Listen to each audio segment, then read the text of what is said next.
আজকে আমরা প্রতিরোধ ও বিদ্রোহ চ্যাপ্টারটা ক্লাস 10-এর সেটা 4 নম্বর চ্যাপ্টার। এর আগে আমি প্রতিরোধ বিদ্রোহের একটা প্রথম ক্লাস দিয়েছি, যেটাতে সব বিদ্রোহগুলো একসাথে সিরিয়াল, সাল অনুযায়ী সিরিয়াল। সবথেকে গুরুত্বপূর্ণ জিনিস কি, সাল অনুযায়ী সিরিয়াল বইয়ে লেখা নাই। একটা কোডও দিয়েছি আমি, সন্ন্যাসীরা চোয়ার ভি, পাগলাপাড়া, কই ফর্জি, সানি ধাপা। এখান থেকে সন্ন্যাসী ফকির থেকে কোল বিদ্রোহ তক্ক, সন্ন্যাসী ফকির 1763, কোল বিদ্রোহ 1899 পর্যন্ত সিরিয়াল বিদ্রোহগুলো করা আছে। প্রত্যেকটা বিদ্রোহের পেলস বলেছি, প্রত্যেকটা বিদ্রোহের নেতা বলেছি, প্রত্যেকটা বিদ্রোহের অবস্থান বলেছি। ওইটা দেখলেই তো, প্রথম ভিডিওটা দেখলেই তো প্রত্যেকটা কোয়েশ্চেন অ্যাটেম্প করা যাবে, যাই পড়ুক। এরপর আমি সন্ন্যাসী ফকির বিদ্রোহের স্পেশাল ভিডিও দিলাম। রংপুর বিদ্রোহের 27 মিনিটের একটা দুর্দান্ত ভিডিও দেওয়া আছে, যেখানে রংপুর বিদ্রোহের অত সময় ধরে একটা ভিডিও ডিটেলস আলোচনা, তোমার মাথায় ঢুকে যাবে পুরাটাই। ম্যাপে অবস্থান দেওয়ানো হয়, সাদা বোর্ডে ক্লাস দেওয়া হয়। আজকে আমি দেব এটার তারপরে একটা সন্ন্যাসীরা চোয়ার, আমার সিরিয়াল ক্লাস চলছে, সিরিয়াল, উল্টাপাল্টা ক্লাস নাই। প্রত্যেকটা বিদ্রোহ আসবে, প্রত্যেকটা বিদ্রোহেরই একই স্টাইলে পড়ানো হবে। সাদা বোর্ডে ক্লাস, শুধু আমি আর আমার পেন আর বোর্ড, কোনো কিছু লেখা নাই, শুধু চোয়ার বিদ্রোহ কথাটা টপিক্সটা লেখা আছে।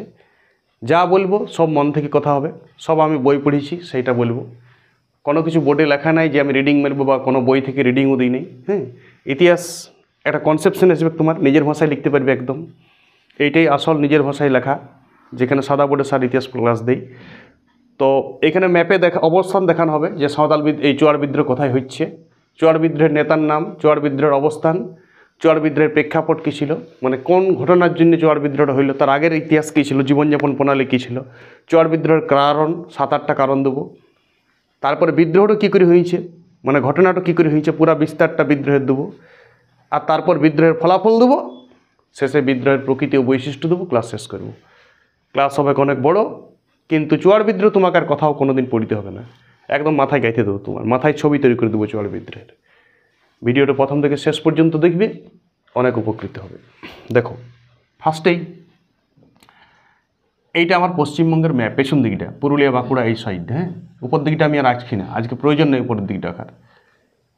এই হচ্ছে ভাগীরথী হুগলি নদী, ভারতের ম্যাপে আর দেখাচ্ছি না। এইটা মেদিনীপুর জেলা, তখন মেদিনীপুর জেলা ভাগ হয় নাই, ঝাড়গ্রামও ভাগ হয় নাই। আর বাঁকুড়া এইটা ধরো, আর মেদিনীপুর, পূর্ব মেদিনীপুর, পশ্চিম মেদিনীপুর, ঝাড়গ্রাম কোনো ভাগ হয় নাই সেই সময়। এই প্লেসটায় এই বিদ্রোহটা দেখা গেছে। এই বাঁকুড়া, মেদিনীপুরের পশ্চিম দিকটা, কিছুটা হুগলি তক্কেও গিয়েছিল এক সময়।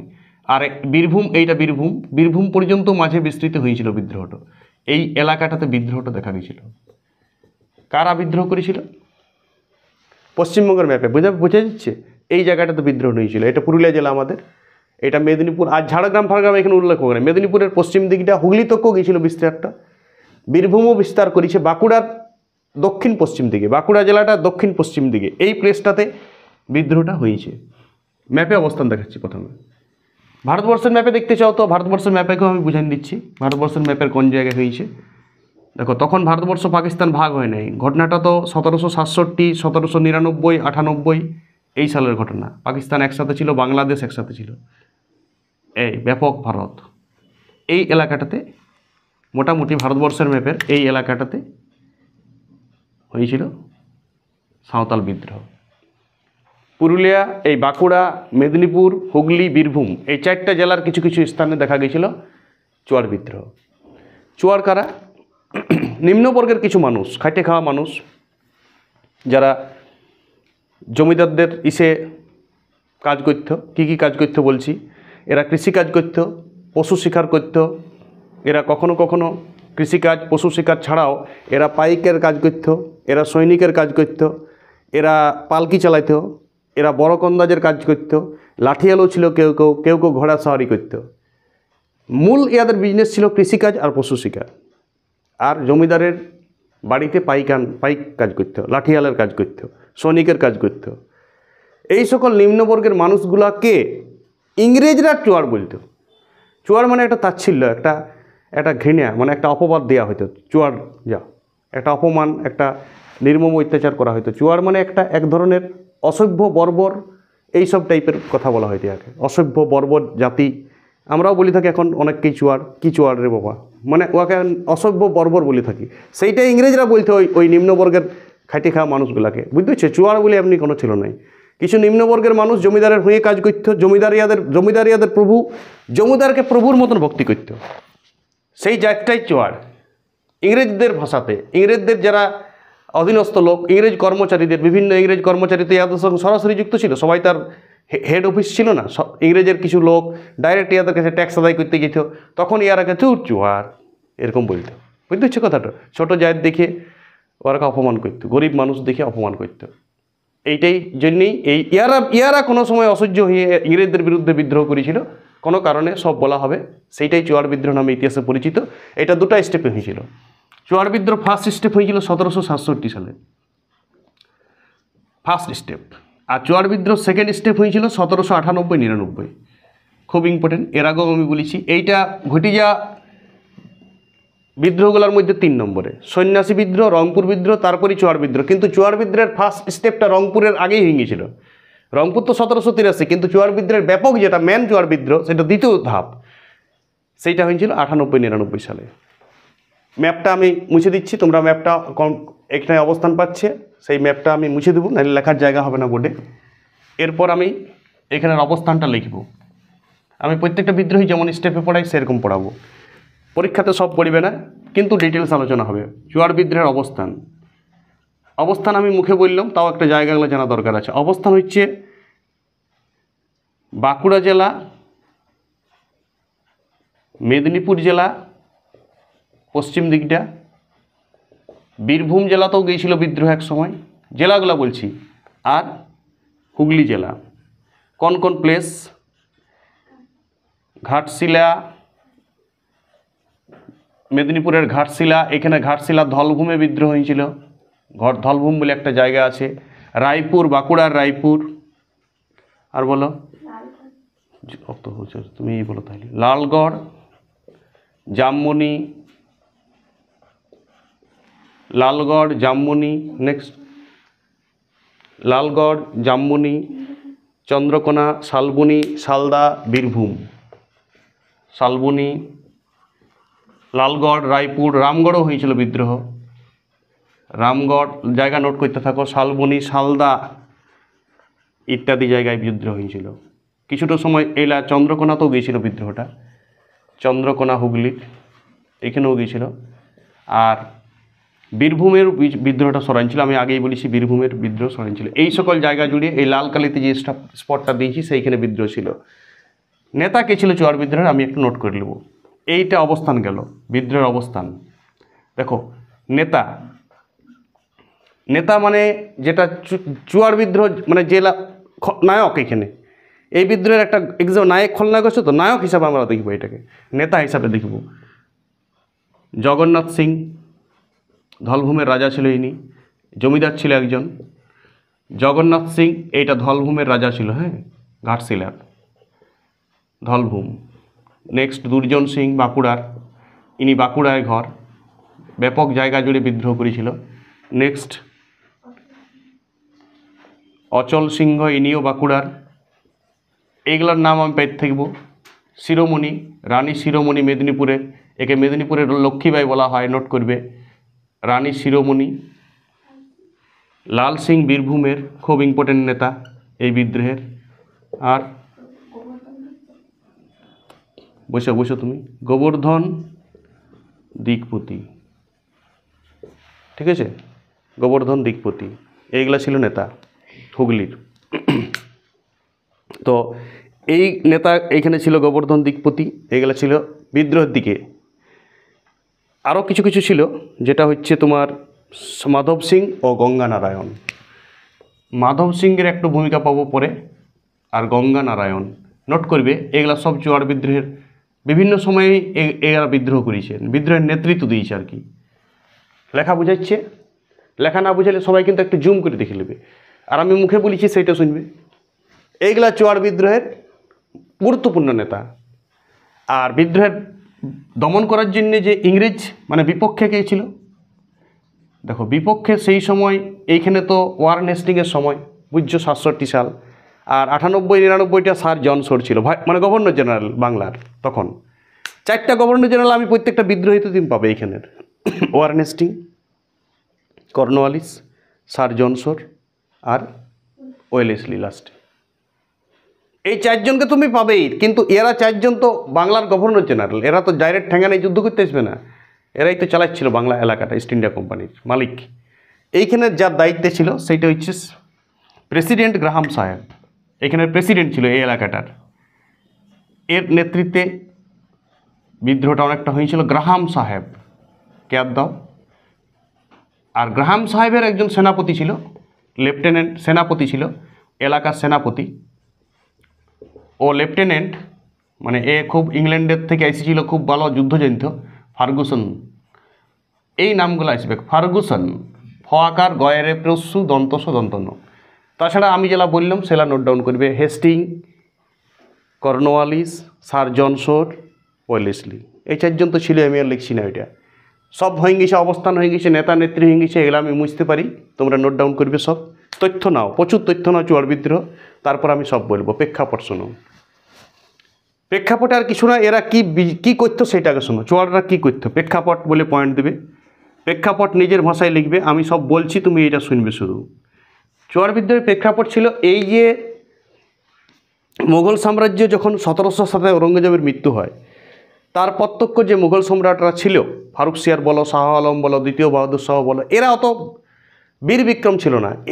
দেখো, ভারতবর্ষ থেকে শাসন হয়েছে পশ্চিমবাংলাটাও সেই সময়। পশ্চিমবাংলার নবাব ছিল, নবাবরা শাসন করতো জমিদারকে, জমিদার শাসন করতো কৃষককে, এই তো ট্রেডিশন। তো মুঘল সম্রাট অত ট্যাক্স ফ্যাক্সের দিকে ধ্যান দিত না, জমিদার যা বলতো তাই। আর জমিদারের সঙ্গে জমিদারের ঘরের কাজ করতো যারা, এই জমিদারের সৈনিক, জমিদারের লাঠিয়াল, জমিদারের পাইক, তারাকে জমিদারের একটা জমি দিয়ে দিত, যা তোরা চাষ কর। এই জমিটাকে পাইকান জমি বলা হইতো। এরাও জমি চাষ করতো, মাঝে মাঝে পশু শিকার করতো, এই দুটি এদের মেন জীবিকা ছিল। কেউ কেউ জমিদারের পালকি চালাইতো, কেউ কেউ ঘোড়া সাওয়ার করতো, এইসব কাজ করতো এরা। তো এরা মানে ট্যাক্স দিতই নেই বলতে গেলে, জমিদারের একদম ডাইরেক্ট সেবা করতো এরা।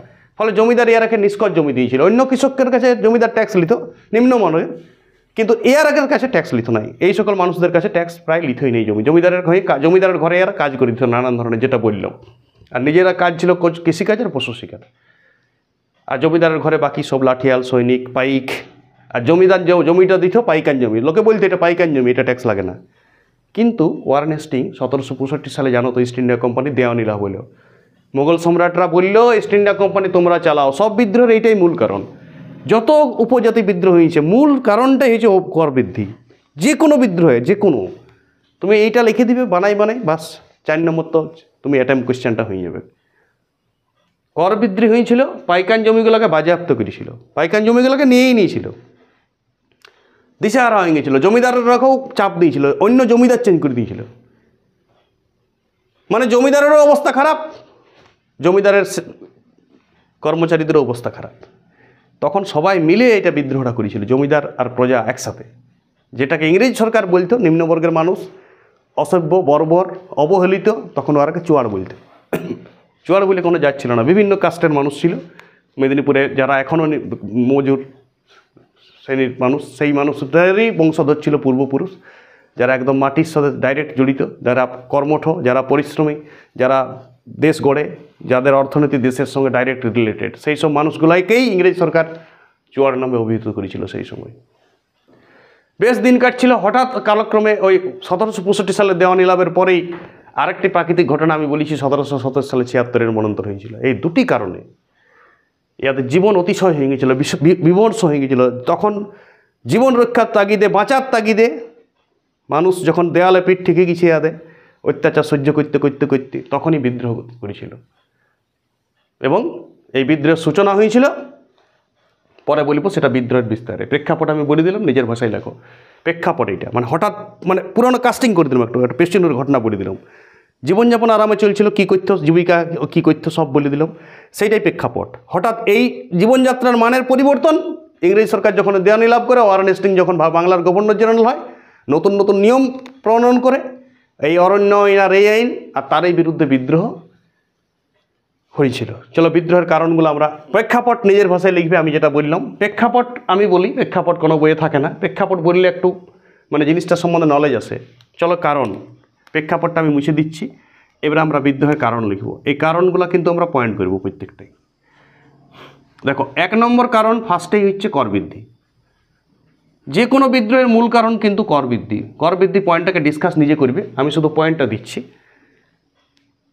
1765 সালে দেওয়া নিলাম হলো, ওয়ারেন হেস্টিং জমি জরিপ করলো, 5 সালা বন্দোবস্ত লাগাই দিল, 1 সালা লাগাই দিল, যেগুলাতে প্রচুর ট্যাক্স, প্রায় 90% ট্যাক্স লাগিত। আর ওই তো বললাম কর বৃদ্ধি করিয়ে মানুষ এবং জমিদাররাও এত কর দিতে পারত নাই ইস্ট ইন্ডিয়া কোম্পানিকে। জমিদার নবাবকে যে কর দিত তার থেকে ইস্ট ইন্ডিয়া কোম্পানি বেশি কর লাগছে। তখন জমিদারেরও বিস্পন্ন হয়ে গেল জীবনযাপন। জমিদাররা পোনা চলে যেতে লাগলো। অনেক জমিদার চেঞ্জ করে কলকাতা, ওরা অন্য জমিদার কলকাতায় ইস্ট ইন্ডিয়া কোম্পানির কিছু মানে তেল দেওয়া জমিদার থাকতো, তারা কলকাতাতেই থাকতো ইস্ট ইন্ডিয়া ইংরেজদের সাথে। তারা আগে এখানে জমিদানা করে দিল, ওরা এখানে আসতো নাই, ওরা অন্য লোক দিয়ে নায়েব ইজারাদার দিয়ে জোর করে কন্ট্রোল করতো। তো সেই রকম কর বৃদ্ধি কারণ একটা ফার্স্ট কারণ।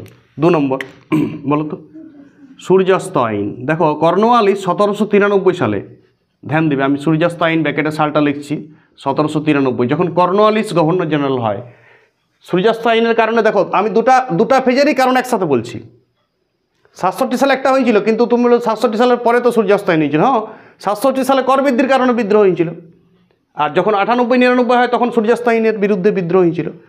সূর্য ডুবার আগেই ট্যাক্স না দিলে জমিটা বাজেয়াপ্ত করে দিত।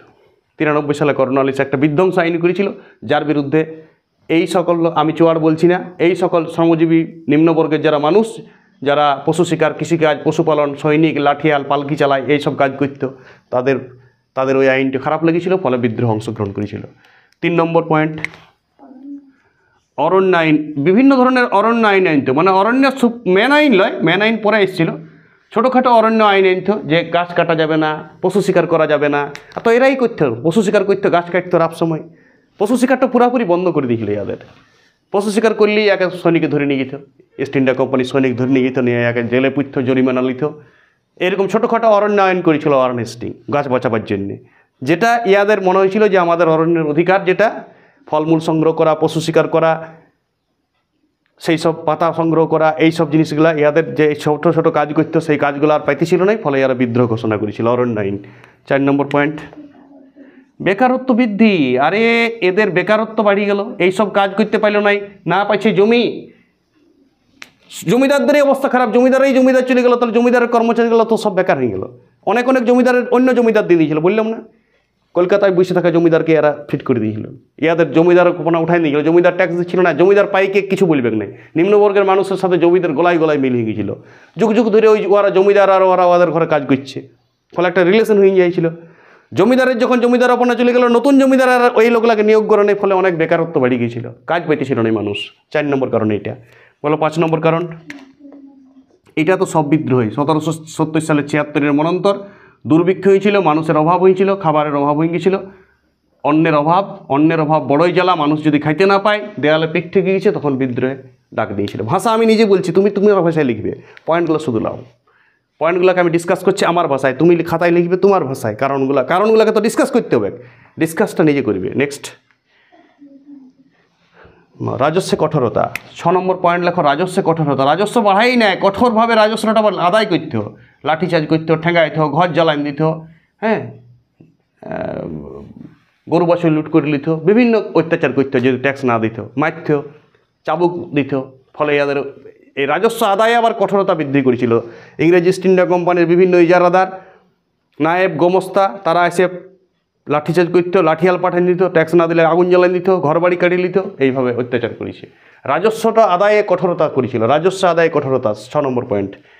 নেক্সট পাইকান জমি বাজেয়াপ্ত করেছিল। আমি এটা আগেও বলেছি, তাও একটা নতুন পয়েন্ট দিবে। পাইকান জমি বাজেয়াপ্ত, যেটা পাইকরা যে জমিটা পাইত জমিদারদের কাছে, নতুন জমিদার আসার পর পাইকান জমি আর থাকলো না এদের, পাইকান জমিটাকেও ট্যাক্স লাগবে, বাজেয়াপ্ত করে দিল, যে তোদের কোনো জমি লয়, জমি সব ইস্ট ইন্ডিয়া কোম্পানি, তোরা ট্যাক্স দিয়ে চাষ করতে পারিস। আর 8 নম্বর পয়েন্ট জমিদারি হস্তান্তর। বললাম জমিদারিই চলে গিয়েছিল, জমিদাররাও বিদ্রোহ করেছিল, জমিদারি হস্তান্তর। দেখো লেখাটা বুঝাচ্ছে না, আমি বুঝতে পারছি, বুঝাচ্ছে না? না দেখো বুঝাচ্ছে না, বলো। হ্যাঁ, একটু জুম করে সবাই দেখবে, প্রথমে তো জুম করে দেখবে, আর আমি যখন বলেছি তখনই শুনবে। 1 নম্বরটা হচ্ছে কর বৃদ্ধি, জুম করে দেখো, কর বৃদ্ধি ডিসকাস নিজে করবে। 2 নম্বর সূর্যাস্ত আইন, 3 নম্বর অরণ্য আইন, 4 নম্বর বেকারত্ব বৃদ্ধি, 5 নম্বর 76-এর মনন্তর, 6 নম্বর রাজস্ব আদায়ে কঠোরতা, এটা লেখো ডিটেলসে, রাজস্ব আদায়ে কঠোরতা 6 নম্বর পয়েন্ট। ডিসকাস তো নিজে করতে পারবে, অক্কেল তো আছে, বুদ্ধি দরকার নেই। পাইকান জমি বাজেয়াপ্ত 7 নম্বর পয়েন্ট, এটা যদি না বুঝাচ্ছি আমি ঘুরিয়ে লিখে দিচ্ছি, পাইকান জমি বাজেয়াপ্ত। আর 8 নম্বর পয়েন্ট, 8টা কারণেই তুমি দিবে। জমিদারি হস্তান্তর, এক জমিদার থেকে অন্য অলস জমিদার, কলকাতায় বসে থাকা ইংরেজদের পায়ে তেল দেওয়া কিছু জমিদারকে ওরা জমিদারের মালিকানা দিয়ে দিল। জমিদার হস্তান্তর মানে জমিদারের হস্তান্তর করেছিল, বাস। এইরকমই একটা জমিদার ছিল। এই 8টা কারণে বিদ্রোহ হয়েছিল। এবার আমরা বিদ্রোহটাও কী করে হয়েছিল সেটা বলবো, বিদ্রোহের বিস্তার পুরো ঘটনাটা বলবো। এটা আমার খুব মজা লাগে বলতে। শুনো, এইটাই কনসেপশন বাড়ে, এইটাই তোমার হেল্প হবে সব জায়গায়। কারণগুলো তো মনে যতলা থাকবে লিখবে, বানাই কারণ লেখা যাবে। সব বিদ্রোহের আমি তো একটাই কারণ বলেছি, কর বৃদ্ধি, বেকারত্ব বৃদ্ধি। আর এই আইন ফাইনগুলো লেখা যাবে, এগুলা ভাষা বটে, এগুলা কোনো নয়, বানাই লেখা যাবে কারণগুলো। পয়েন্টগুলো শুধু মনে রাখো, ডিসকাস তো নিজে করা যাবে, বিরাট কোনো সিরিয়াস জিনিস নয়। কিন্তু বিদ্রোহের বিস্তারটা শুনবে মন দিয়ে, এটা খুব ঘটনা ভালো, খুব সুন্দর ঘটনা ঘটেছে। আগেই বলেছি ম্যাপটা তো আমি এঁকেছি, আমি কারণগুলো কিন্তু মুছছি, কারণ তোমাদের নিশ্চয়ই টুকা হয়ে গেছে। এইগুলাও কিছু মুছে দিচ্ছি, বাস। শুনো, বিদ্রোহের বিস্তার আমি এইটুকুর মধ্যেই বলবো, লেখার দরকার হবে না বেশি। পয়েন্ট হচ্ছে বিদ্রোহের বিস্তার, নতুন পয়েন্ট। আর এরপর আমরা ফলাফল আলোচনা করব, তারপর প্রকৃতি। শুনো, বিস্তার। বিদ্রোহটা প্রথম হয়েছিল ঘাটশিলায় ধলভূমের রাজা জগন্নাথ সিং আন্ডারে। ওর জমিদারটা চলে গিয়েছিল, কলকাতার লোককে জমিদার দিয়েছিল, ও ঘাটশিলার জমিদার ছিল ধলভূমের। ওর যেই জমিদার চলে গেছে, ও কিন্তু একদম ওর পাইকান আরও কিছু নিচে নিম্নবর্গের কর্মচারী যোগ্যে পুরা ঘাটশিলায় ধলভূম জুড়ে বিদ্রোহ করে দিয়েছে। কর দিছে না, ইংরেজরাকে পাইলেই মারছে, ইংরেজরাকে ঠেঙাইছে, পুরা সৈন্য সামন্ত জোগাড় করে। আর এরা তো যুদ্ধ করতেই, এরা তো জমিদার হয়ে যুদ্ধ করতে, নতুন কিছু নয় যুদ্ধটি এদের কাছে। পুরা লাঠি সোটা জোগাড় করে, তীর বন্দুক জোগাড় করে এরা পুরা ঘাটশিলাটা দখল করে নিল। এবং ঘাটশিলায় যত কুঠি ছিল ইংরেজ, যত ইজারা ছিল, যত ট্যাক্স আদায়ের কুঠি ছিল, ইংরেজদের যত সেনা ছিল, তাদের বিরুদ্ধে বিদ্রোহ করলো। তারাকে অনেক তাড়ায়, মারিয়ে, পিটিয়ে, খাড়া করে, আহত করে, কাউকে নিহত করে পুরা একদম বিদ্রোহ ক্যাপচার করে নিল জায়গাটা। কত সালে? 67 সালে বিদ্রোহের প্রথম ডাক দিল। 1767 সালে ফার্স্ট ফেজ চলছে এটা, বাস। যেই এইটা হলেও পুরা ওদের কুঠি আক্রমণ, ওদের রাজস্ব যে ইজারাগুলো সেই আক্রমণ, মানে ওদের যত ইস্ট ইন্ডিয়া কোম্পানির ধলভূম ঘাটশিলায় যে এই এলাকাটাতে, মেদিনীপুরের নিচ দিকটায়, হ্যাঁ, যেটা এখন ঝাড়গ্রাম প্রায়, সেই এলাকাটাতে বিদ্রোহটা হয়েছিল, বাস। পুরা গাছ ফেলে, রাস্তাঘাটে গাছ ফেলে, ওদের ইংরেজদের কুঠি জ্বালায়, অস্ত্রাগার লুণ্ঠন, ওদের শস্যাগার লুণ্ঠন, যে শস্য আদায় করতে ওরা সব লুণ্ঠন করেছে, তাই রব করে দিয়েছে, বাস। এইখানে যারা প্রশাসক ছিল তারা মেদিনীপুরের হেড অফিসে খবর দিল, গ্রাহাম সাহেব থাকে ওইখানে, ক্যাব দিবে। এই যে আমি আগেই বলেছি গ্রাহাম সাহেব, তাহলে গ্রাহাম সাহেবকে খবর দিল। প্রথম বিদ্রোহটা তাহলে কে করেছে বাবু? জগন্নাথ সিং। এই প্রথম জগন্নাথ সিং ধলভূমের এই জমিদার, জগন্নাথ সিংয়ের আন্ডারে ছিল যত প্রজা ছিল পাইকের। এবং গ্রাহাম সাহেব ডাকল তখন ইয়াকে, খবর দিল। গ্রাহাম সাহেব সেইখানে প্রেসিডেন্ট ছিল মেদিনীপুরের জোনের, মেদিনীপুর জোন ওয়ারেন হেস্টিং জানল, ওয়ারেন হেস্টিং ফোন করে দিল, গ্রাহাম সাহেব তুমি পুরা সৈন্য সামন্ত রেডি করো, জগন্নাথ সিংয়ের নেতৃত্বে পুরা একদম নিম্নবর্গের মানুষ আমাদের সব কিছু অত্যাচার করছে, আমাদের কর্মচারীগুলোকে মারছে, আমাদের শস্য লুটে নিচ্ছে, আমাদের অস্ত্র লুটে নিচ্ছে, বাস। এ আরও খবর দিল ইয়ার পার্টনারকে। ইয়ার পার্টনার কি বললাম? Lieutenant Ferguson. তাহলে লেফটেন্যান্ট ফার্গুসনকে খবর দিয়ে দিল। ফার্গুসন একটা বিশাল সেনাদল নিয়ে রওনা হলো ঘাটশিলার দিকে মেদিনীপুর থেকে, পুরা একদম কামান গুলিগোলা নিয়ে। ইয়াদের তো বুঝতে পারছো hi-fi East India Company, England থেকে আসা সব অস্ত্র, গুলিগোলা, যুদ্ধের সিস্টেমও ভালো। ইস্ট ইন্ডিয়া কোম্পানির কর্মচারীরা বিভিন্ন জায়গা থেকে লোক দিয়ে আইলো, ওদের তো অনেক কোটি ছিল, বাংলার আরও বিভিন্ন জায়গা থেকে সেনা ঢুকান দিল এরা, বাস। কঠোরভাবে বিদ্রোহ দমন করল, অনেক বিদ্রোহীকে মারি দিল, অনেক পাইককে হত্যা করল, জগন্নাথ সিংকেও অ্যারেস্ট করল, জগন্নাথ সিংকেও জেলে নিয়ে গেল। তারপর জগন্নাথ সিংয়ের ইতিহাস আর বিদ্রোহ বন্ধ হয়ে গেল তখনকার মতন। 67 সালের বিদ্রোহ, 1770 সালে বিদ্রোহটা বন্ধ হইল। শুনো, 3 বছর ধরে বিদ্রোহটা চলেছিল। 1770 সালে ঘাটশিলার ওই যে জগন্নাথ সিংকে অ্যারেস্ট করলো, জগন্নাথ সিংকে মৃত্যুর পরে হয়ে গেছে জেলেই, আর বিদ্রোহটাকে দমন করে দিল। ফার্স্ট ফেজের বিদ্রোহ শেষ, বুঝতে পেরেছ? এইবারে শুনো, ফার্স্ট ফেজের পর 1770 সালের পর ইয়াদের আইনে অনেক পরিবর্তন আনল। গ্রাহাম সাহেব আর লেফটেন্যান্ট ফার্গুসন ইয়ারা মিলে বিদ্রোহটা কন্ট্রোল করলো। ওয়ারেন হেস্টিংস বলছে না, এমনি করলে চলবে কি নাই। ইয়ার পর ঝেটার জমিদার চেঞ্জ করতে লাগলো ওইখানের, সব কলকাতার পার্টি ফিট করলো, আর পুরা পাইকান জমিগুলোকে আরও উচ্ছেদ করতে শুরু করলো বিদ্রোহের পর, মানে 80-83 সালগুলায়। কর্নওয়ালিস আইন আইনল, 10 সালা বন্দোবস্ত করে দিল, চিরস্থায়ী বন্দোবস্ত করে দিল, পুরা পাইকান জমি একদম চিরকালের জন্য চলে গেল। জমিদারদেরও জমিদার চলে যেতে লাগলো, পুরা অত্যাচার করেছে। সূর্যাস্ত আইন এনেছে, অরণ্য আইন এনেছে, এদের পশু শিকার বন্ধ হয়ে গেল। ইয়ারাকে মানে বিদ্রোহটা যখন দমন করলো তখন 20 বছর পুরো আরও সাতাইল ইয়ারাকে, 67 সাল থেকে একদম 97 সাল তক 30 বছর। কিন্তু রাগটা ইয়াতে ছিল, গসগসিটা ছিল। ওই বাঁকুড়ার একজন বললাম তো দুর্জন সিং, এই দুর্জন সিংয়ের জমিদার চলে গেল। এই বাঁকুড়ার রায়পুরের জমিদার ছিল, এই বাঁকুড়া দিকে জমিদার ছিল রায়পুরের, কে? দুর্জন সিং। দেখো এইবারে দুর্জন সিং কী করল কি, আশেপাশে 30টা গাঁকে এক কাছে নিল, 30টা গাঁয়ের কন্ট্রোল নিজে নিল, আর 1500 পাইক সৈন্য দখল করল। 1500 পাইক সৈন্য দখল করল, বিদ্রোহ বিস্তারে লিখবে 1500 পাইক সৈন্য, আর কি পড়ল, আর 30টি গ্রাম দখল করল। 30টি গ্রাম থেকে যত ইজারা, যত নীলকুঠি মানে ওদের কুঠি সবগুলাকে ধ্বংস করে দিল। একদম স্বাধীনতা প্রতিষ্ঠা, কেউ কর দিবি না, আর আমাদের জমিগুলো আরও নিজেরা নিয়ে নিল, জোর করে জমিগুলো আদায় করল বাস। আর বনাঞ্চলে একদম বনগুলাতে যে ওখানে অনেক গাছ বন ছিল, বনে ওরা পুরা বনটাকেও, যেটা বলেছিল না পশু শিকার করতে পাবে না, গাছ কাটতে পাবে না, পাতা তুলতে পাবে না, এইগুলাকেও ওরা জোর করে বনে একদম পুরা গরিলা পদ্ধতিতে যুদ্ধ শুরু করে দিল দুর্জন সিং। মানে একদম দোলাই চলে যেত, এই গাছ থেকে ওই গাছ। ইংরেজরা পাত্তা পেত না, বহুত ইংরেজ সেনাকে মেরে দিয়েছিল যারা বনে থাকতো, ফরেস্টে। পুরা বিদ্রোহ, কুঠি জ্বালানি দিত, অস্ত্র লুণ্ঠন, আরও মানে 97 সালে, 98 সালে ব্যাপক বিদ্রোহ করেছিল কে? দুর্জন সিং। আর কিন্তু সেই সময় ওদের জায়গায় জায়গায় পুলিশ প্রশাসন বসে গিয়েছিল। 93 সালে পুলিশি সংস্কার হয়েছিল, কর্নওয়ালিস করেছিল 1793 পুলিশ। তো বিভিন্ন ধরনের পুলিশ দারোগা ইয়াদের দিকে ছিল, বিরোধী পক্ষে। তখন আর লেফটেন্যান্ট ছিল না, ফার্গুসন ছিল না সেকেন্ড ফেজে ছিল বিভিন্ন পুলিশ দারোগা। তখন থানা সিস্টেম হয়ে গিয়েছিল, বুঝতে পারছিস, 90 সালের পর। তো ওই বিভিন্ন এলাকার থানারা আরও অনেক সৈন্য আইনে, পুলিশ আইনে, আরও অনেক বিভিন্ন জায়গা থেকে সৈন্য আইনে দুর্জন সিংকে যুদ্ধতে হারান দিল। ইয়াদের সঙ্গে কেন পারবে, ইয়াদের অস্ত্রশস্ত্র হাইফাই সব কামান গলি গোলা, বা দুর্জন সিংকে অ্যারেস্ট করে নিল, দুর্জন সিংকে জেলেব করে দিল, বিদ্রোহগুলোকে দমন করল। আরেকজন দেখো দুর্জন সিংকে হেল্প করতো জানো কে?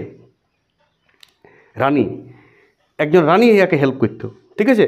সেই রানীকে বলা হয় রানী শিরোমণি। রানী শিরোমণি দুর্জন সিংকে নানান ধরনের অর্থ আর প্রশাসন দিত। রানী শিরোমণি কে ছিল আগে বলি। রানী শিরোমণি সেই সময় মেদিনীপুরের একটা এলাকা ছিল, তখনকার যুগে রানী থাকতো মাঝে মাঝে ছোটো ছোটো নবাবের আন্ডারে, বাংলার যে নবাবের আন্ডারে ছোটো ছোটো রানী করে দিয়েছিল, মুঘল সম্রাটেরাই দিয়েছিল যে তোমাদের এলাকাটা তোমরা চালাও। বাংলার বিভিন্ন এলাকায় ছোটো ছোটো রাজ পরিবার ছিল। তো এইখানে মেদিনীপুরের অজিত সিংয়ের সেকেন্ড স্ত্রী ছিল রানী শিরোমণি। অজিত সিং বলে একজন রাজা ছিল, মৃত্যুর পর নিঃসন্তান ছিল, রানী শিরোমণি দায়িত্ব পেল। এবং রানী শিরোমণি যখন দেখছে যে অনেক জমিদারের জমি কাড়ি নিচ্ছে, রানীর আন্ডারেই তো জমিদাররা ছিল, জমিদারকেও রানীকেও বলতো যে আমরাকে বাঁচান, তখন এই দুর্জন সিংকে অনেক গোপনে হেল্প করতো। সেটা ইংরেজরা গুপ্তচর দ্বারা খবর পেয়েছিল। তখন রানীকেও রানীর দুটা দুর্গ, একটা ছিল আবাসগড় আর একটা কর্ণগড়, বাজেয়াপ্ত করে দিল। রানীর দুটা দুর্গ নোট ডাউন করবে, রানীর দুটা দুর্গ ছিল, মানে রানীর দুর্গ ছিল রানী শিরোমণির মেদিনীপুরেই, একটা আবাসগড় আর একটা কর্ণগড়। এই দুটা দুর্গকে বাজেয়াপ্ত করে দিল, নোট ডাউন করবে সবাই, আবাসগড় এবং কর্ণগড় দুর্গ দুটা বাজেয়াপ্ত করে দিল, এবং রানীকেও অ্যারেস্ট করে দিল 99 সালে। মানে দুর্জন সিংকেও গুছাইলো, রানীকেও অ্যারেস্ট করে দিল। 98 সালে আরেকজন নেতা যুদ্ধ করতো 99 সালে। দুর্জন সিংকে অ্যারেস্ট করেছিল 98, কিন্তু 99 আবার অচল সিং, দুর্জন সিংয়েরই লোক, দুর্জন সিংয়েরই পরিচিত, একদম দুর্জন সিংয়েরই আন্ডারেই কাজ করতো। কিন্তু যখন দুর্জন সিংকে যখন অ্যারেস্ট করল তখন অচল সিং নেতৃত্ব দিল। অচল সিং আরও গরিলা পদ্ধতিতে যুদ্ধ 3বার বাড়াই দিল। এই বনে যুদ্ধ, এই গাছ থেকে ওই জালের মতন যেত, মাথায় ঢাকা নিয়ে থাকতো, বনে ক্যাপ্রো মানে ওরা বনের পাতার গাছপালার সাথে মিশে থাকতো বিদ্রোহীরা। আর ইংরেজ সরকার বনে গেলেই, ইংরেজদের সেনা গেলে ওকে গলা টিপে মোড়ান দিত, বর্ষা ঢুকান দিত, ছুরি ঢুকান দিত, মানে অতর্কিত আক্রমণ। এইটাই হচ্ছে গরিলা পদ্ধতি, বনে লুকান থাকতো ঝুপে ঝাড়ে, আর আচমকা যেখানে সেখানে আচরণ করতো, মাওবাদী টাইপের এখন যেমন, সেইটাই গরিলা পদ্ধতি যুদ্ধ করতো। খুব ইম্পর্টেন্ট এইটা, কোন বিদ্রোহে গরিলা পদ্ধতি যুদ্ধ হয়। চুয়ার বিদ্রোহে কে কে করেছিল? দুর্জন সিংহ করে গিয়েছিল এবং দুর্জন সিংহের পরবর্তী তারপরে বছরে 99 সালে চুয়ার বিদ্রোহ ব্যাপকভাবে বিদ্রোহ করেছিল কে? অচল সিং গরিলা পদ্ধতিতে। রানী শিরোমণি ওরাকে দুজনাকেই হেল্প করতো, অর্থ হেল্প করতো, সৈন্য হেল্প করতো, প্ল্যান দিত। ডাইরেক্ট রানী শিরোমণি যুদ্ধে অংশগ্রহণ করে নাই। রানী শিরোমণিকে ওই জন্য মেদিনীপুরের লক্ষ্মীবাই বলা হয়তো। এবং রানী শিরোমণিকেও ইংরেজরা অ্যারেস্ট করল, অচল সিংয়েরও বিদ্রোহ দমন করল পুলিশ দারোগা দিয়ে। ওয়ারেনেস্টিং শেষে জন শোর, সেই সময় দেখো 98-99 সালে জন শোর ছিল, স্যার জন শোর। এই স্যার জন শোরের নেতৃত্বেই পুলিশ প্রশাসন মিলিয়ে বিদ্রোহটা দমন করেছিল 98 সালে 99 সালে। যদি বলে 98 সালে 99 সালে কোন ইংরেজ দমন করেছিল? স্যার জন শোর, যে ছিল বাংলার গভর্নর জেনারেল সেই সময়। বিদ্রোহ কঠোরভাবে দমন করেছিল, সবাইকে গ্রেপ্তার করেছিল। এছাড়াও এইখানে আরও বিদ্রোহ হয়েছিল, হুগলির চন্দ্রকোনা তক বিদ্রোহ হয়েছিল, ওইখানে অংশগ্রহণ করেছিল এই লোকটা, এই গোবর্ধন দিকপতি। হুগলির চন্দ্রকোনা তো বিদ্রোহ হয়েছিল 1500 জন সৈন্য নিয়ে, ও কিছু গাঁ দখল করেছিল। আর একটা কথা, অচল সিং 34টা গ্রাম দখল করেছিল। হ্যাঁ, এই তো 30টা গ্রাম ছিল এর আন্ডারে, এই 34টা আরও 4টা বাড়াইছিল। 34টা গ্রামকে দখল করে একদম নিজেদের শাসন চালাইছিল কিছুদিন, নিয়ে একদম পুরো কন্ট্রোলে নিয়ে এসেছিল গরিলা পদ্ধতি। ইংরেজরা ভয় পেতে ঢুকতে ওইখানে, ভয়ে পালাইতো ইংরেজ সরকার, আর পুলিশ দারোগা সব পালাইতো। কিন্তু পরবর্তীকালে ঘেরাও করেছে, একসাথে অনেক সৈন্য এসে পড়ে বিদ্রোহ দমন করেছে। গোবর্ধন দিকপতি আরেকজন, দেখো মেদিনীপুরে এখনও ইয়াদের স্ট্যাচু আছে, গোবর্ধন দিকপতির স্ট্যাচু আছে, রানী শিরোমণির স্ট্যাচু আছে বিভিন্ন জায়গায়। গোবর্ধন দিকপতি হুগলির চন্দ্রকোনা মানে এই তক্ক বিদ্রোহ করেছিল, হুগলির চন্দ্রকোনা তক্ক। লাল সিংয়ের নেতৃত্বে, কে দেবে, লাল সিংয়ের নেতৃত্বে বীরভূমে 3000 পাইকান সৈন্য নিয়ে বিদ্রোহ হয়েছিল। বীরভূম তক্ক বিদ্রোহ গিয়েছিল কার নেতৃত্বে? লাল সিংয়ের নেতৃত্বে। এই সব 98-99 সালগুলাই। যাই হোক, তাহলে বীরভূম, চন্দ্রকোনা, হুগলি তক্ক কার নেতৃত্বে গিয়েছিল? গোবর্ধন দিকপতি। শুনবে কথাটা, মাধব সিংয়ের নেতৃত্বে কোথায় বিদ্রোহ হয়েছিল? বীরভূমে 3000 বিদ্রোহ। এছাড়াও 1800 সালের পরেও কিছুদিন মাধব সিং, গঙ্গানারায়ণ 1820 পর্যন্ত ছোটোখাটো বিদ্রোহ দেখা গিয়েছিল। যদিও আমাদের বিদ্রোহ আমরা ধরব 98 থেকে 99। 1799 সালে ওয়েলেসলি আইলো, নতুন বাংলার গভর্নর জেনারেল, বিভিন্ন আইন করলো, ব্রিলিয়ান্ট লোক ছিল, আস্তে আস্তে বিদ্রোহ দমন করল। অনেক বিদ্রোহীকে ইংরেজ সরকারের চাকরি দিত। এই যে পাইকান যারা গরিব লোক ছিল তাদের ছোটোখাটো যে মিডিয়াম টাইপের নেতা, সেলাকে পয়সা দিয়ে আমাদের কর্মচারী করে দিয়েছিল, যে তোরা আমাদের হয়ে কাজ কর। ইংরেজরা অমনি করে বিদ্রোহটা আস্তে আস্তে প্ল্যান করে দমন করেছিল। বাস, এই গেল বিদ্রোহের বিস্তার। তো যাই হোক, বিস্তার যা হয়েছে বিদ্রোহ তো হয়েছে। হ্যাঁ, এবারে বিদ্রোহের আমরা একটু ফলাফলটা দেখে নেব। বিস্তারটা কিন্তু নিজের ভাষায় লিখবে পুরাটাই। এবারে বিদ্রোহের ফলাফল, এই বিদ্রোহের ফল কী হয়েছিল? এই যে বিদ্রোহ হলো এতদিন ধরে 3 বার, একটা ফার্স্ট ফেজে আর একবার সেকেন্ড ফেজে 2টা সাল। হ্যাঁ, অনেকেই বলে 30 বছর ধরে বিদ্রোহ হয়েছিল। বিদ্রোহ 2 বার হয়েছিল, একবার 67 সালে 70, 98-99 সালটা। আর 18 সালের পরে জেলা হয়েছিল, ওইটা কোনো বিদ্রোহ ধরা হয় না, এটা ছোটোখাটো ঘটনা। এবারে ফলাফল, এই বিদ্রোহের ফল কী হয়েছিল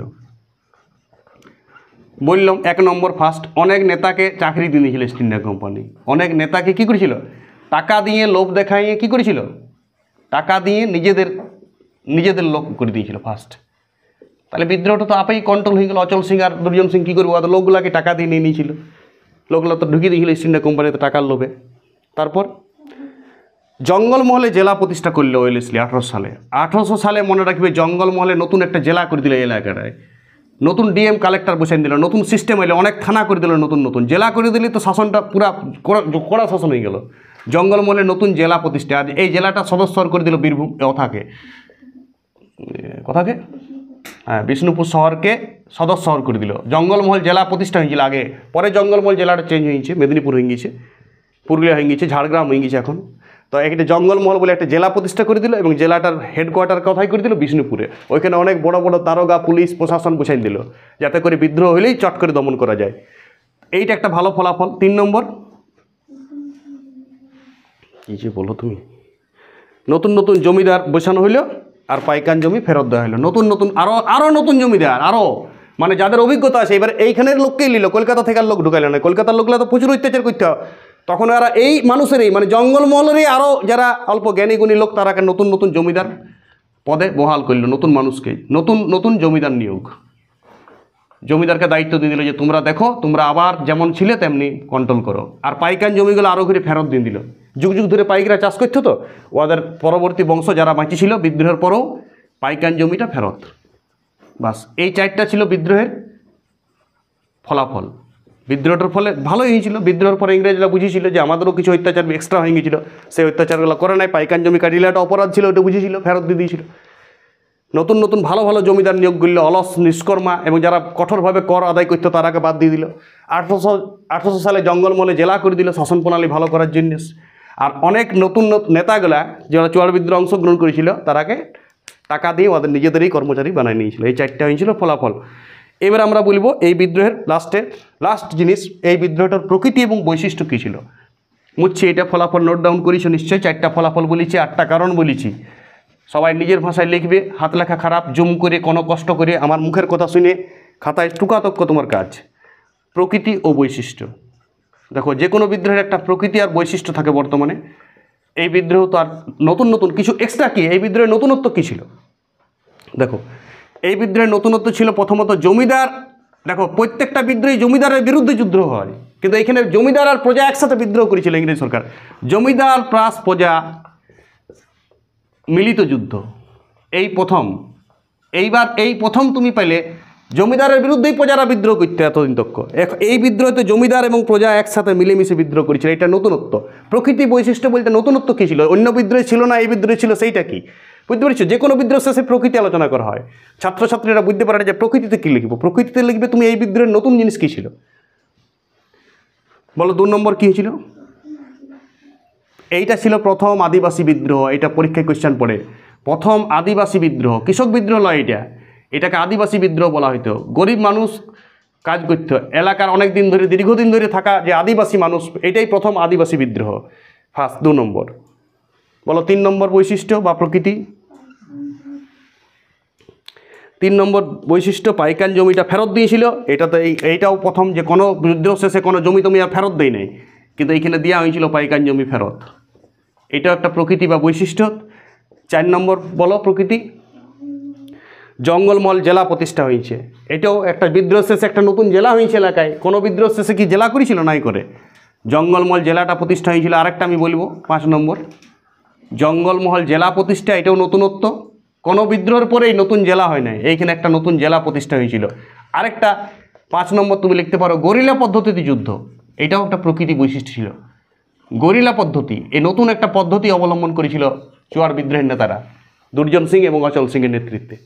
চুয়াড় গরিলা পদ্ধতিতে বনে জঙ্গলে ঝুপে ঝাড়ে লুকায় ক্যামোফ্লেক্স করে বনের সাথে মিশিয়ে বালি এঁকে পাতা গুঁয়ে নিত নাকে মুখে, কেউ বুঝতে পারতো না, ঝুপে ঝাড়ে ঢুকে থাকতে ইংরেজরা যাইতো, দখল করে মারি দিত।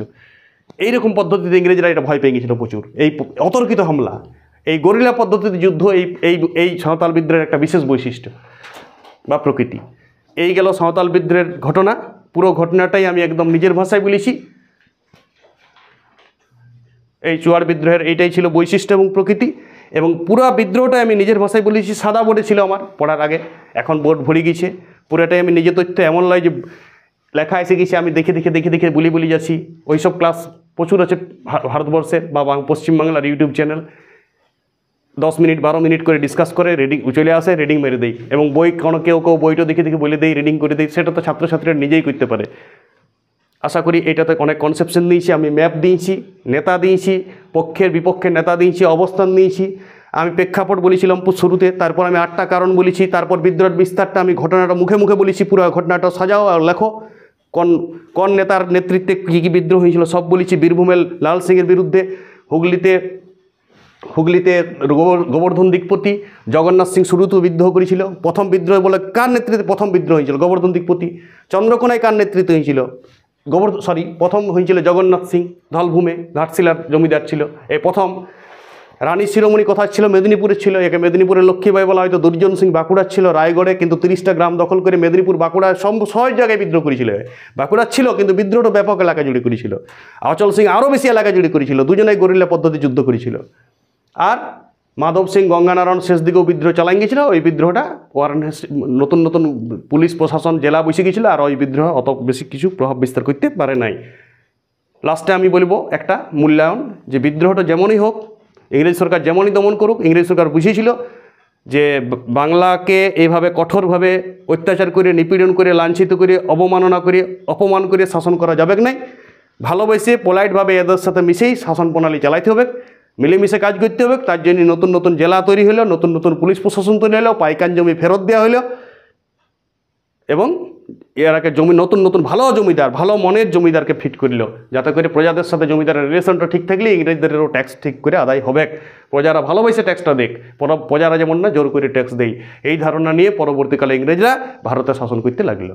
ওকে, ভালো থাকবেন সবাই, সুস্থ থাকবেন, আর নিজের ভাষায় লেখার চেষ্টা করবেন। ইতিহাস কোনো মুখস্থ করবেন না, জাস্ট কোনো সাল, কোনো তথ্য, এইগুলা এই ভিডিও থেকে নেবেন। কোনো নাম, কোনো জায়গার নাম, এইগুলা হচ্ছে তথ্য, কারণের পয়েন্টগুলা এইগুলা তথ্য, বাকিটা নিজের ভাষা, নিজের অক্কেল।